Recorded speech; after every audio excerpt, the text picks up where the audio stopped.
जी, अब मटीरियलिटी को हमने डिस्कस कर लिया। अब आगे चलते हैं। मटीरियलिटी में बात केस स्टडी सॉल्व करते हैं। हमेशा याद रखिएगा कि अगर तो केस स्टडी के अंदर उसने प्रॉफिट दिया हो तो आप हमेशा मटीरियलिटी को कैलकुलेट करके डिसाइड करेंगे कि इफेक्ट क्या है, इममटीरियल, मटीरियल या परवेसिव।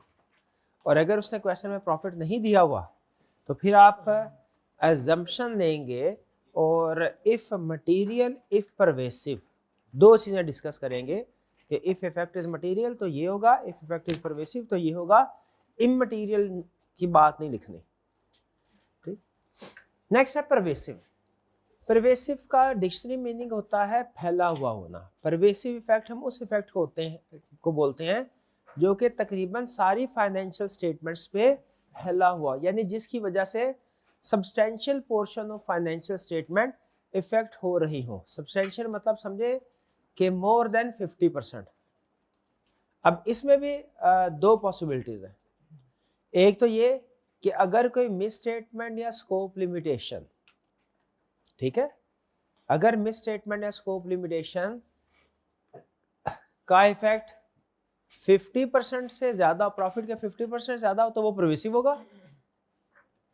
अगर प्रॉफिट नहीं दिया हुआ तो फिर असूल ये होता है अगर मिस स्टेटमेंट या स्कोप लिमिटेशन किसी एक एरिया में है, किसी एक एरिया में है, ठीक है, तो वो मोस्ट लाइकली मटीरियल होगी।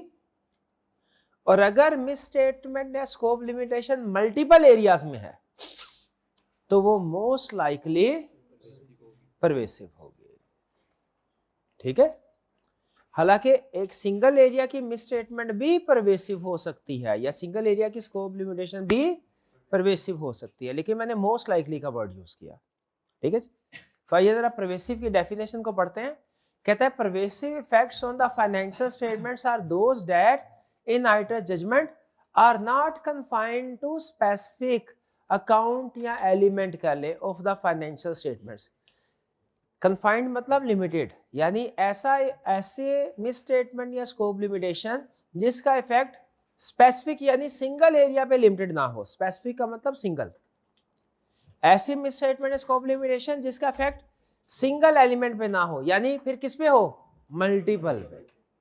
तो पहला पॉइंट ये हुआ, ऐसी मिस स्टेटमेंट या स्कोप लिमिटेशन जिसका इफेक्ट मल्टीपल एरियाज पे हो वो क्या होगी, परवेसिव। इफ सो कन्फाइंड, अगर एक एरिया पे इफेक्ट है भी, कन्फाइंड भी है, यानी इफेक्ट एक एरिया पे है। इफ सो कन्फाइंड का मतलब क्या है, अगर इफेक्ट एक सिंगल एरिया पे है तो भी वो परवेसिव हो सकता है। शर्त क्या है, it represents substantial portion of financial statement. वो एरिया है तो सिंगल लेकिन substantial portion of financial statement को इफेक्ट कर रहा हो। ठीक है, यानी कुछ मैन्युफैक्चरिंग कंपनीज ऐसी हैं जिनमें जो फिक्स एसेट्स हैं वो टोटल एसेट्स का 80% है। टोटल एसेट्स का 80% है एक ही एरिया। टोटल एसेट्स का 80% एक ही एरिया, कौन सा, फिक्स एसेट। मैन्युफैक्चरिंग कंपनीज में ऐसे हो सकता है। ऐसी सिचुएशन में अगर हमें फिक्स एसेट्स को वेरीफाई ना करने दिया जाए तो बताइए ये स्कोप लिमिटेशन आपके ख्याल में, और उसने क्वेश्चन में कोई प्रॉफिट वगैरह नहीं बताया हुआ, क्योंकि अगर प्रॉफिट बताया हो तो हम अमाउंट्स की बेस पर डिसीजन करेंगे हमेशा। प्रॉफिट नहीं बताया हुआ, अब हमने खुद से जज करना है कि इसका इफेक्ट क्या होगा। ठीक है, तो इसका इफेक्ट परवेसिव हो सकता है मोस्ट। क्यों, क्योंकि वो अकेला एरिया जो है सब्सटेंशियल पोर्शन को अफेक्ट कर रहा है। ये दोनों पॉइंट समझ आए। पहले पॉइंट में कह रहा है हर वो मिस स्टेटमेंट या स्कोप लिमिटेशन परवेसिव होगी जिसका इफेक्ट मल्टीपल एरियाज पे है। दूसरे पॉइंट में कह रहा है अगर सिंगल एरिया पे इफेक्ट है लेकिन वो area in itself substantial portion of financial statement को अफेक्ट कर रहा है तो वो क्या होगा, परवेसिव। ठीक है, तो वो परवेसिव होगा। क्लियर होगी ये बात। ठीक है, और थर्ड में क्या कह रहा है, in relation to disclosure are fundamental to users understanding of financial statement. और अगर डिस्क्लोजर की बात करें तो ऐसा डिस्क्लोजर जो कि फंडामेंटल है उसमें अगर गलती हुई तो वो परवेसिव होगी। ये डिस्क्लोजर वाला पॉइंट जो है ना, ये रटे वाला पॉइंट है। क्लियर हुई है बात? अच्छा, अब ये डेफिनेशन याद तो कर लेंगे आप, अल्फाज समझ गए आपके? क्या मटेरियल और परवेसिव की डेफिनेशन में जितने भी अल्फाज यूज हुए हैं आपको समझ लग गई है? इंडिविजुअली या इन एग्रीगेट की समझ लग गई? Materiality depend on size as well as nature की समझ लग गई? क्या not confined to specific element का मतलब समझ लग गया? नॉट कन्फाइंड टू स्पेसिफिक का मतलब मल्टीपल एलिमेंट, और सब्सटेंशियल का मतलब समझ लग गया? Major part. शाबाश। अब सुन लीजिए, केस स्टडी में आपने क्या करना है, केस स्टडी में कैसे डिसाइड करना है। ये रिटेल वाला अगर उसने पूछा डिफाइन करो मटेरियलिटी, डिफाइन करो परवेसिव, तो ये छापना है। केस स्टडी में कैसे यूज करना है सुन लीजिए। अब अगर प्रॉफिट दिया हुआ है, केस स्टडी में दो ही पॉसिबिलिटीज होगी, प्रॉफिट दिया हुआ है, यहां प्रॉफिट नहीं दिया हुआ। प्रॉफिट दिया हुआ है तो आप देखेंगे 5% ऑफ प्रॉफिट और 50% ऑफ प्रॉफिट। 5% से कम इमटेरियल, 5 और 50 के दरमियान में मटेरियल, 50% से ज्यादा परवेसिव। और अगर उसने प्रॉफिट नहीं दिया हुआ तो फिर सुन लें, प्रॉफिट नहीं दिया हुआ, अगर एक एरिया में प्रॉब्लम है, एक एरिया में सिर्फ उसने कहा मटेरियल इन्वेंट्री में प्रॉब्लम है, तो आप करेंगे इफ मटेरियल इफ परवेसिव, ऐसा ही है। और अगर उसने एक ही पार्ट में कहा मटेरियलिटी में भी प्रॉब्लम है और डेटर में भी प्रॉब्लम है, प्रॉफिट नहीं दिया हुआ, इफ करके कहा मटेरियलिटी में भी प्रॉब्लम है और मुझे बताइए ये दोनों में प्रॉब्लम है। अब यहाँ पे आप इफ करके दोनों फैक्ट बताएंगे, इफ मटेरियल परवेसिव के सिर्फ एक बताएंगे, सिर्फ एक, कौन से वाला? क्यों सिर्फ परवेसिव क्यों बता रहे हैं? क्योंकि डेफिनेशन में उसने बताया हुआ नॉट कन्फाइंड वाला होगा तो वो परवेसिव होगा। समझ आ गई? यहां प्रॉफिट दिया होगा या नहीं दिया होगा, ये बहुत अहम पॉइंट बता रहा हूं, रिपीट ऐसे नहीं कर रहा। प्रॉफिट दिया हुआ है तो 5 से नीचे इमटेरियल, 5 और 50 के दरमियान में मटेरियल, 50 से ऊपर परवेसिव। और अगर प्रॉफिट नहीं दिया हुआ तो फिर आपने देखना है कि वो मिस स्टेटमेंट या स्कोप लिमिटेशन सिंगल में है या के मल्टीपल में। मल्टीपल में है तो सीधा परवेसिव, अगर सिंगल में है तो इफ मटेरियल इफ परवेसिव। ये बात समझ आई? तो पहले मुझे बताइए क्या देखना है क्वेश्चन के अंदर, प्रॉफिट दिया है या नहीं। प्रॉफिट दिया हुआ है तो और असूल है, प्रॉफिट नहीं दिया हुआ और असूल है। ये बात समझ आई? मुझे पूरा यकीन है कोई समझ नहीं आई, क्योंकि क्वेश्चन के अंदर प्रॉफिट दिया होता है और आप वो वाला असूल लगा रहे होते हैं जो प्रॉफिट नहीं दिया हुआ तब लगाना है, प्रॉफिट लगाना। और प्रॉफिट नहीं दिया होता तो आप उसको छोड़ ही आते हैं। सर कैसे कैलकुलेट करते, प्रॉफिट ही दिया था, मटेरियलिटी कैलकुलेट हो ही नहीं सकती थी, हालांकि बताया क्या है। तो ये बात समझ आएगी आपको? ठीक है जी। चलिए एग्जाम्पल्स एक दो नहीं 50 एग्जाम्पल्स हैं, मुनासिब वक्त आने पे आपके सामने रखी जाएंगी। अभी असूल समझे, वो केस स्टडीज आएंगी ना जब ये इस चैप्टर कंप्लीट होने के बाद, तब बेतहाशा प्रैक्टिस होगी। चीट शीट तो अभी प्रैक्टिस करेंगे, ठीक है। अभी आप ऐसा कीजिए, जल्दी से आप डेफिनेशंस को रीड कर लीजिए। आपके पास 2 मिनट का टाइम है सिर्फ, ज्यादा टाइम नहीं है हमारे पास। 2 मिनट के बाद फिर हम यहाँ से आगे चले। और साथ ही नीचे देखें, नीचे उसने टाइप ऑफ ओपिनियन भी दिया हुआ है, जरा फिर से इसको रिवाइज कर लीजिएगा। 2.5 मिनट दे दिया आपको, 2.5 मिनट, आधे मिनट में टेबल भी रिवाइज कर लिया। ठीक है जी, ठीक है जी। आपका टाइम स्टार्ट होता है अब। चले जी, रीडिंग कर लिया आपने? चले, कोई प्रॉब्लम? केस स्टडी के अंदर कैसे मटेरियल और परवेसिव का फैसला करना है समझ आ गया? ये तो रिप्रोडक्शन के लिए है ना केस स्टडी। चलिए ठीक है।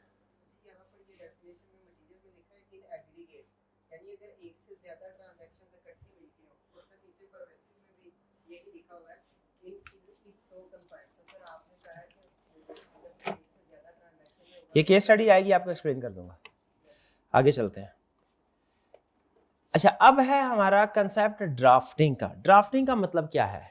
क्या अभी तक हमने जो कुछ पढ़ा है उसमें हम किसी भी गिवन सिचुएशन में ये डिसाइड कर सकते हैं कि इस सिचुएशन में हमें कौन सा टाइप ऑफ ओपिनियन एक्सप्रेस करना है? कर सकते हैं डिसाइड, ठीक है। मिस स्टेटमेंट है, मटेरियल, इमटेरियल, परवेसिव, तो क्या होगा इसी तरह स्कोप लिमिटेशन का। ओके, अब एक होता है डिसाइडिंग टाइप ऑफ ओपिनियन, एक है ड्राफ्टिंग टाइप ऑफ ओपिनियन, कि जब आप रिपोर्ट लिख रहे होंगे तो वो क्वालिफाइड ओपिनियन पैराग्राफ के अल्फाज क्या होंगे, इसे कहते हैं ड्राफ्टिंग।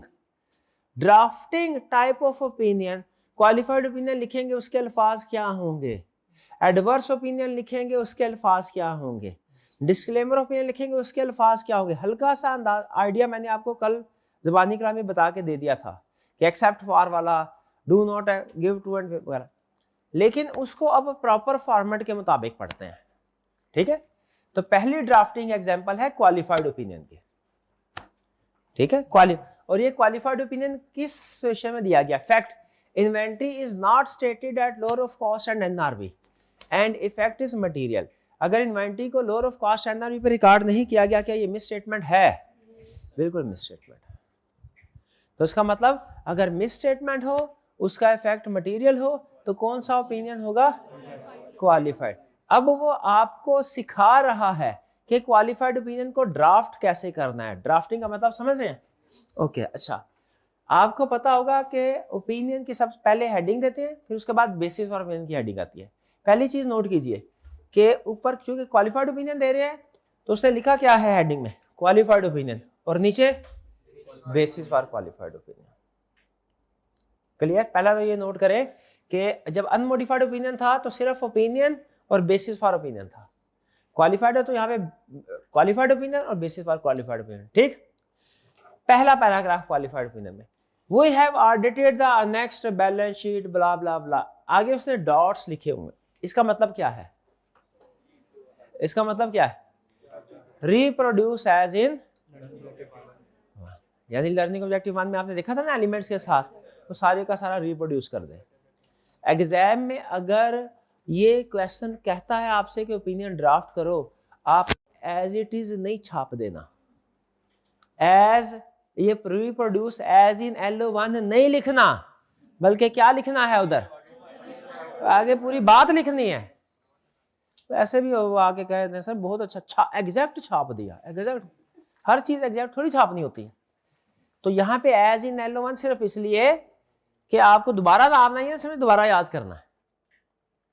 फिर इसके बाद अब क्वालिफाइड ओपिनियन, अब नीचे क्या आएगा, in our opinion except for the effects of the matter described in the basis for qualified opinion section of our report। देखिए except for का लफ्ज आ रहा है, कह रहा है except for the matter described in basis for qualified opinion section financial statements give true and fair view blah blah blah blah। फिर आगे वही क्या, as in लर्निंग ऑब्जेक्टिव 1, वही, अलग से कोई याद नहीं करना, अलग से सिर्फ आपने एक ही सेंटेंस याद करना है, क्या ये, except for the effects of matter, जरा बोले जरा क्या, effects of matter described in basis for qualified opinion section of our report, except for the effects of described in basis for qualified opinion section of our report, सिर्फ ये है। तो मुझे बताइए कि आप अगर आपसे कहा जाए क्वालिफाइड ओपिनियन ड्राफ्ट कर ले तो कर लेंगे? कर लें, क्योंकि अनमोडिफाइड तो आपने याद किया ही होगा, जब मैंने बोला था उसमें सिर्फ एक लाइन ऐड करनी है, अलग से तो साइंस कोई नहीं है, सिर्फ एक लाइन ही कर लेंगे।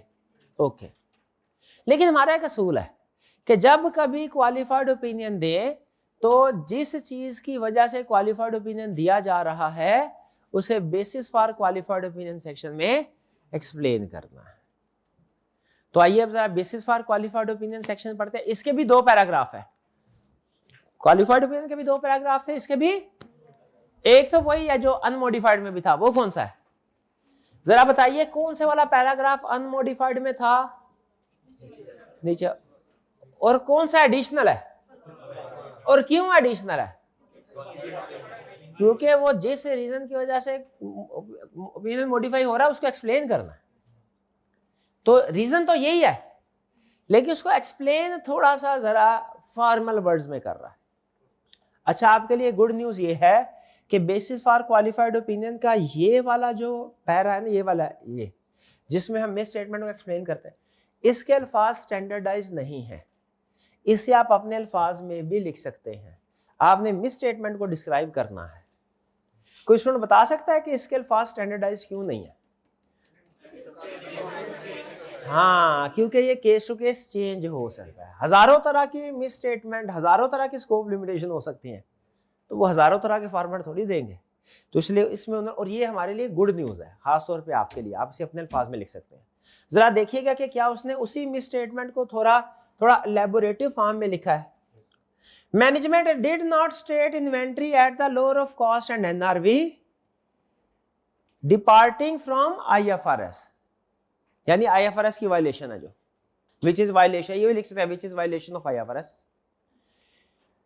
ये हाँ इंटरेस्टिंग चीज है, क्योंकि रूल है जब मिस स्टेटमेंट को आपने डिफाइन करना है ना, तो उसकी क्वांटिफिकेशन भी करनी है इफ पॉसिबल। मिस स्टेटमेंट की यानी उस क्वांटिफिकेशन का मतलब है उस मिस स्टेटमेंट की वजह से फाइनेंशियल स्टेटमेंट के किस किस एरिया में कितनी अमाउंट का इफेक्ट आ रहा है। जैसे आप वो रेक्टिफाइंग एंट्री पास करते हैं ना, एरर करेक्शन का टॉपिक करते हैं, सेल्स इज ओवरस्टेटेड बाय इतने and debtor is also overstated, तो रेक्टिफाइंग एंट्री पास करो, ठीक है, सेल्स डेबिट डेटर क्रेडिट। उसी तरह ये क्वांटिफिकेशन है, फर्क सिर्फ ये है कि वहां पे डेबिट क्रेडिट की शक्ल में होता है, यहाँ पे स्टेटमेंट फॉर्म में कह रहा है, यानी ये एक तरह से रेक्टिफाइंग एंट्री है। फर्क क्या है, सिर्फ स्टेटमेंट है। If inventory were stated correctly, इसका मतलब क्या है, अगर इन्वेंट्री सही सही रिकॉर्ड हुई होती, they would be written down by rupees इतने, affecting cost of sales, income tax, net income and share holders equity by rupees इतने इतने इतने रिस्पेक्टिवली। यानी कह रहा है पहले उसने बताया मसला क्या है, फिर उसका इफेक्ट बता दिया। मसला क्या है, इन्वेंट्री को लोअर ऑफ कॉस्ट एनआरवी पे रिकॉर्ड नहीं किया, और फिर क्या, अगर करते तो इन्वेंट्री भी कम हो जाती और क्या होता, cost of sales, income tax and income भी इफेक्ट होता है। बेहतर ये होता है कि यहाँ पे बजाय ये कि हम इफेक्ट का वर्ड यूज करें, हम इंक्रीज डिक्रीज का वर्ड यूज करें। तो इफेक्ट की बजाय यहाँ पे लिख लीजिए इंक्रीज डिक्रीज। अब वो आपने हिसाब लगाना है कि कॉस्ट ऑफ सेल्स इंक्रीज होगी कि डिक्रीज होगी, increase, income tax decrease, net income decrease. ठीक है, क्लियर हुई है बात,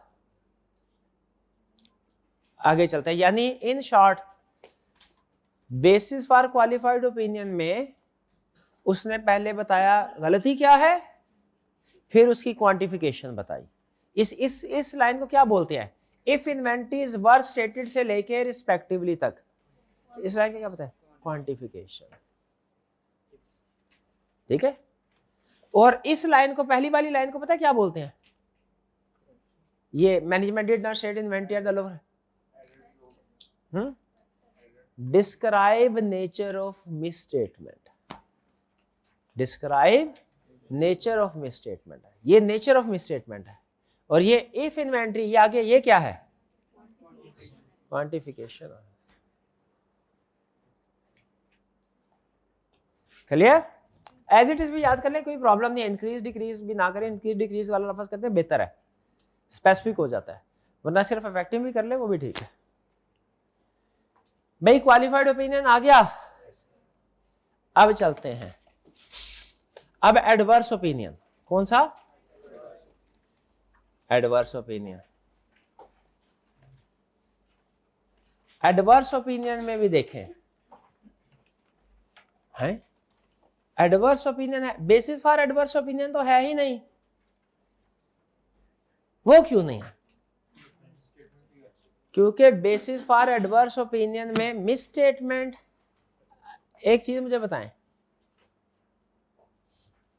क्वालिफाइड ओपिनियन या एडवर्स ओपिनियन में फैसला, qualified opinion because of misstatement और एडवर्स ओपिनियन वो भी बिकॉज ऑफ मिस स्टेटमेंट, इसमें फर्क सिर्फ अमाउंट का होता है। ये बात समझे, तो इसका मतलब ये हुआ, आपको टिप बता रहा हूं, जो क्वालिफाइड ओपिनियन की वर्डिंग है, बेसिस फॉर क्वालिफाइड ओपिनियन की वर्डिंग है, 100% यही वर्डिंग आप बेसिस फॉर एडवर्स ओपिनियन में भी यूज कर सकते हैं, प्रैक्टिकली भी कर सकते हैं। लेकिन प्रैक्टिकली फर्क पता क्या होगा, अमाउंट से 10 गुना ज्यादा होंगी, अमाउंट उससे कई गुना ज्यादा होंगी। बाकी क्योंकि एडवर्स ओपिनियन भी तो मिस स्टेटमेंट की वजह से दिया जाता है, और मिस स्टेटमेंट को डिस्क्राइब करने का तरीका यही है, बेसिस फॉर मिस स्टेटमेंट को डिस्क्राइब करो, क्वांटिफिकेशन करो। भाई समझ आ रही है? भाई ये एडवर्स ओपिनियन के केस में सिर्फ एडवर्स ओपिनियन का ड्राफ्टिंग दी गई है, बेसिस फॉर एडवर्स ओपिनियन की ड्राफ्टिंग क्यों नहीं दी गई? सेम होते, सेम होते। कभी कभी बड़ा ही आपको मुश्किल सवाल देगा ना, तो कहेगा नहीं एडवर्स ओपिनियन में इन्वेंट्री में भी मसला है, डेटर्स में भी मसला है। तो आपने कहना अच्छा, आपने ये वाला जो लाइन, ये वाला पैरा है ना, फिर 2 दफा लिख देना, एक दफा इन्वेंट्री के साथ, एक दफा डेटर के साथ। के management did not record provision for bad debts departing from IFRS if provision for bad debt were stated correctly, ठीक है, if provision for bad debts या if debtors were stated correctly then debtors would be written down by rupees इतने, operating expenses would be increased by rupees इतने, and taxes etc net profit etc would be increased decreased by इतने। यानी इसी को repeat कर दिया। ये hack समझ आया कि नहीं? क्या हैक बताया आपको? हैक लिखे, hack, hack basis for adverse opinion is equal to basis for qualified opinion। लिख ले, लिख ले, लिख ले।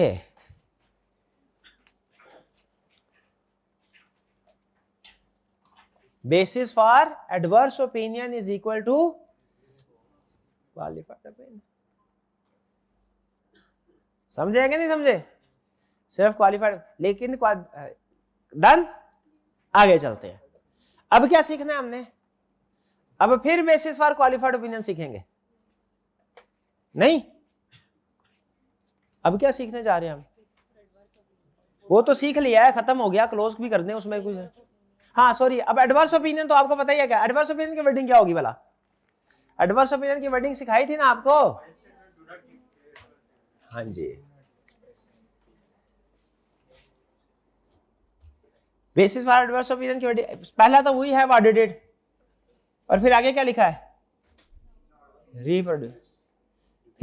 Because of significance of matter described in basis for adverse opinion section of our report, financial statements do not give true and fair view of this this this as on this this for the year ended this. वो आगे वही routine वाला। पढ़े जरा इसको, देखिए क्या कह रहा है, क्या कह रहा है? In our opinion, because of significance of matter described in basis for adverse opinion section of our report, financial statements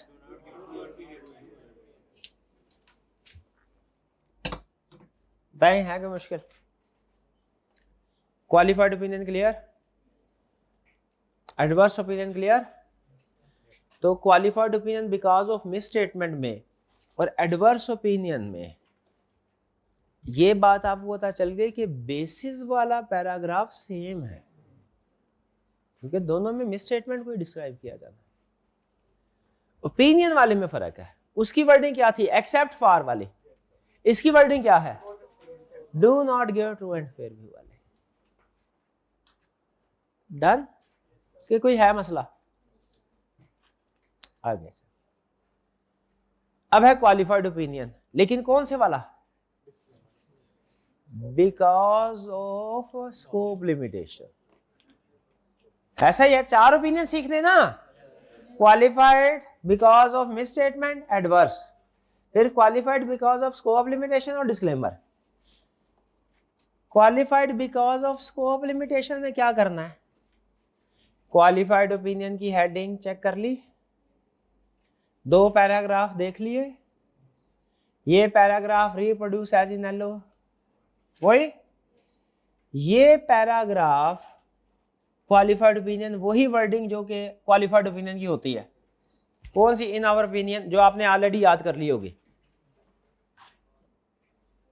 ठीक है, आप मुझे बता सकते हैं कि qualified opinion because of miss, अगर मिस स्टेटमेंट के केस में क्वालिफाइड ओपिनियन एक्सप्रेस करें और स्कोप लिमिटेशन के केस में क्वालिफाइड ओपिनियन एक्सप्रेस करें, फर्क क्या होगा दोनों में? हाँ, क्वालिफाइड ओपिनियन में कोई फर्क नहीं है, बेसिस फॉर क्वालिफाइड ओपिनियन में फर्क है। वो हाँ जी, वहां पे मिस स्टेटमेंट को एक्सप्लेन कर रहे थे, स्कोप लिमिटेशन एक्सप्लेन कर रहे, शाबाश। अब यहां पे देखें वर्डिंग कैसी है, ये समझना है, आपने समझना है। मिस स्टेटमेंट के केस में क्वालिफाइड ओपिनियन दे तो बेसिस फॉर क्वालिफाइड ओपिनियन में किसे एक्सप्लेन करना है, मिस स्टेटमेंट को। स्कोप लिमिटेशन की वजह से ओपिनियन मॉडिफाई हो तो बेसिस फॉर मॉडिफाइड ओपिनियन में किसको एक्सप्लेन करना है, We did not observe the physical stock count as of December 31st, 2021 because we were appointed after that date। बता रहा है कि हमने क्या नहीं किया भाई। स्कोप लिमिटेशन में यही होता है ना, किसी चीज के ऊपर एविडेंस ऑब्टेन नहीं करते, तो पहली लाइन में क्या बता रहा है, वो एरिया बता रहा है जिस पे एविडेंस ऑब्टेन नहीं किया। ठीक है, कि क्यों और क्यों नहीं किया, because we were appointed after date. लेकिन आपको याद है कि स्कोप लिमिटेशन तब होती है जब अल्टरनेटिव प्रोसीजर भी परफॉर्म ना हो। ये बात पता है ना आपको? क्या आपके ख्याल में इसमें से अल्टरनेटिव प्रोसीजर का जिक्र करेगा? आगे करें, we were unable to obtain sufficient appropriate evidence through alternative procedure. ठीक है, therefore we could not verify whether inventory is fairly stated। Clear हुई बात? बाकी रूटीन का पैरा समझ। ये पैराग्राफ मिक्स तो नहीं हो रहे हैं, मुझे पता है होते हैं। ये हो नहीं सकता एक चीज एक से ज्यादा एक फॉर्मेट सीखे किसी चीज के और वो मिक्स ना हो। शुरू में मिक्स होते हैं, हो रहे हैं ना, जैसे ये कह रहे थे नहीं हो रहे, देखा इसी वजह से शुरू में होंगे। अगर मैं रोज का एक एक भी पढ़ाऊंगा ना फिर भी मिक्स होंगे। ये जब आप इसको 3-4 दफा खुद पढ़ेंगे ना फिर क्लियर होंगे, और ये 2 घंटे में क्लियर हो जाएंगे, यकीन कीजिए। लेकिन तब जब घर में बैठ के आप खुद पढ़ेंगे और सफा उलट पलट के फर्क देखेंगे तब। फिर से बताएं, क्वालिफाइड ओपिनियन और एडवर्स ओपिनियन में कौन सी चीज फर्क है और कौन सी सेम है? ओपिनियन का फर्क है, बेसिस सेम है। Okay, qualified opinion because of misstatement और qualified opinion because of scope limitation में किस चीज का फर्क है? हाँ, ओपिनियन सेम है, बेसिस ओपिनियन फर्क है। अच्छा, अब अगली चीज सिखाई नहीं। अब देखिए, आपने अगर कंसेप्ट को पिक कर लिया है ना, कंपैरिजन करना शुरू कर दिया, अब अगली चीज आप खुद बताएंगे। बेसिस फॉर क्वालिफाइड ओपिनियन और डिस्क्लेमर ऑफ ओपिनियन में क्या फर्क है? Basis for qualified opinion because of scope limitation और basis for qualified opinion because of scope limitation और disclaimer of opinion because of scope limitation, इनमें क्या फर्क है? ओपिनियन का फर्क है, बेसिस सेम है। ये पिक किया। फिर से, qualified opinion because of scope, qualified opinion because of misstatement और adverse opinion because of misstatement में क्या फर्क होता है? Opinion different, basis same. शाबाश। अच्छा, qualified opinion because of misstatement और qualified opinion because of scope limitation की ड्राफ्टिंग में क्या फर्क है? ओपिनियन सेम, बेसिस डिफरेंट, क्योंकि वो मिस स्टेटमेंट और स्कोप लिमिटेशन है। अच्छा, qualified opinion because of scope limitation और डिस्क्लेमर ऑफ ओपिनियन में क्या फर्क है?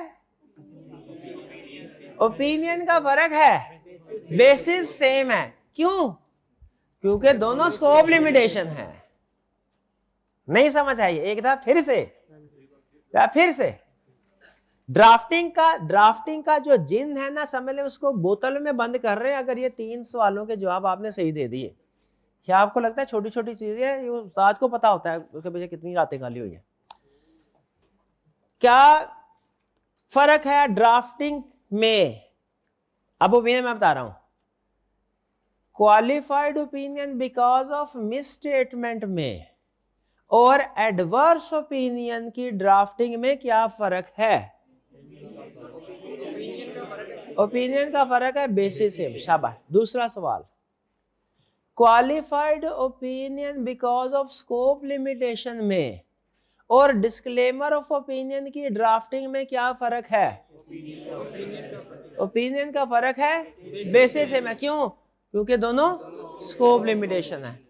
अच्छा, qualified opinion because of misstatement में और qualified opinion because of scope limitation में क्या फर्क है?